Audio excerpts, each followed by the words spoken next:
क्या दुनिया तीसरे वर्ल्ड वार की तरफ जा रही है?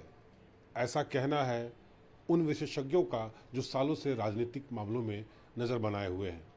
लेकिन इसी बीच आपको बता दें कि इजराइल और ईरान के बीच जो तनातनी चल रही है और अमेरिका लगातार हमले ईरान पर कर रहा है और ईरान की तरफ से लगातार रॉकेट से हमला किया जा रहा है, और इन सबों के बीच जो है, जो भारत का जो व्यापार है, ट्रेवल का जो बिजनेस है, वो पूरी तरह से ठप हो चुका है।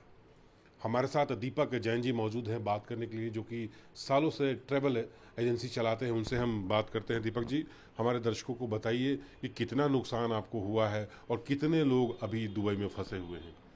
दुबई में हमारा ग्रुप था एक, जो कि जिसका आज अराइवल था दिल्ली के अंदर।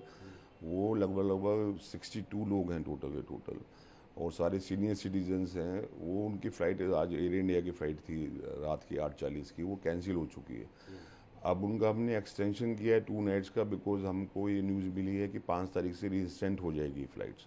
अब ये तो कंफर्म नहीं है, मगर वो फंसे हुए हैं फ़िलहाल दुबई के अंदर, और सारे सीनियर सिटीजन को इतनी प्रॉब्लम हो रही है। उसके अलावा हमारी जो एफ आई बोले तो जो सिंगल हनीमून के लिए गए हुए हैं, वैसे घूमने गए हुए हैं, कपल गए हुए हैं, और 4-5-6 लोगों का ग्रुप है, वो भी बहुत है। लगभग 150 से 200 लोग हमारे इस समय दुबई में फंसे हुए हैं, जिनका कोई भी इस समय कोई सुनवाई नहीं है वहाँ पर।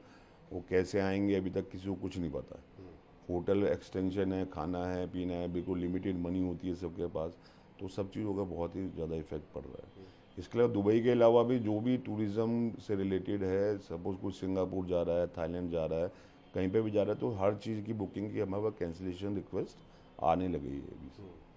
और पता नहीं अब कितना क्या इसका इफेक्ट पड़ेगा, कितना पैसा ब्लॉक होगा, कितना नुकसान होगा, एयरलाइंस क्या स्टेप लेगी, एयरलाइंस कैसे करेगी, होटल कैसे करेंगे, वहाँ के लोकल वेंडर कैसे रिफंड करेंगे, इसका किसी को अभी कोई नॉलेज नहीं है। अमेरिका की भी बुकिंग थी क्या आपकी? जो यूएसए की भी है, यूरोप की भी है। यूरोप बिल्कुल सारा एयर स्पेस वही यूज़ होता है। कनाडा की भी टिकटें हैं हमारी, जो कि सारा एयर स्पेस वही यूज़ होता है। तो अब पता नहीं उसका क्या इफेक्ट पड़ेगा। अभी तो कुछ गाइडलाइंस एयरलाइंस की तरफ से फ़िलहाल हमारे पास आई नहीं है।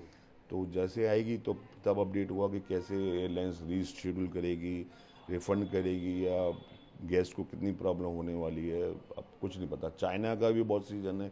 चाइना में कैंटन फेयर है इन दिनों, और चाइना में भी हमारा ग्रुप है, अभी स्टार्ट हो जाएगा 10 मार्च से, 15 मार्च से।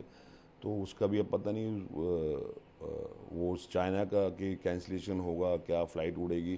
बिल्कुल लोगों को, क्योंकि अंदर काफ़ी दहशत का माहौल है इस समय, और दहशत के माहौल के अंदर लोग जनरली अब ट्रैवल करना पसंद नहीं करेंगे। ऐसा मुझे उम्मीद है कि अभी अगर आने वाले 1 महीने में, 15 दिन में अभी दहशत का माहौल रहेगा। यानी ट्रेवल एजेंसी की अगर माने तो आने वाले समय में गर्मी छुट्टियां भी पड़ने वाली थी, तो काफ़ी नुकसान इसको। हाँ, लोग अब इस समय फ़िलहाल प्लान नहीं कर रहा। आज सुबह से हमारे पास एक भी फ़ोन नहीं है, कॉल नहीं आया रिगार्डिंग कोई इंटरनेशनल बुकिंग के रिगार्डिंग, ना कुछ।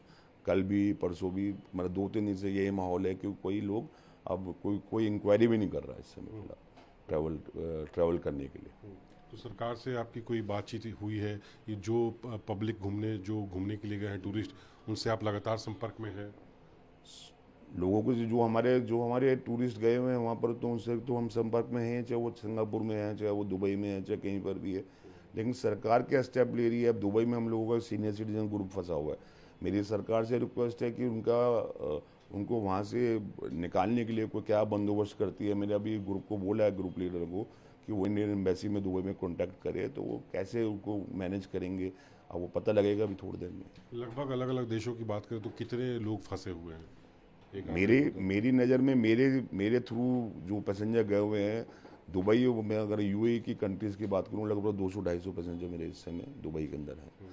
और आने वाले ट्रैवल करने वाले भी थे, सैटरडे को भी ट्रैवल करने वाले थे, उनकी कैंसिलेशन हुई। अब आने वाले 10 तारीख को भी ट्रैवल करने वाले हैं, उनकी भी कैंसिलेशन रिक्वेस्ट फ़िलहाल आ चुकी है हम लोगों के पास। लगभग 250 लोग जो हैं अभी दुबई में फंसे हुए हैं। हालांकि सरकार से लगातार संपर्क किया जा रहा है कि उनको सही सलामत वतन वापसी कराई जाए, लेकिन कुल मिलाकर देखा जाए तो इस युद्ध का जो परिणाम यह हो रहा है कि भारत का जो ट्रैवल एजेंसीज है, जो लोगों की जो यात्राएं कराता है, वो काफ़ी नुकसान में चल रहा है, और ये भी कहा जा रहा है कि आने वाले कुछ महीनों के बाद भी वो इस नुकसान से उबर नहीं पाएंगे। कैमरा पर्सन राणा विनाश के साथ पवन मिश्रा, न्यूज़ 24 दिल्ली।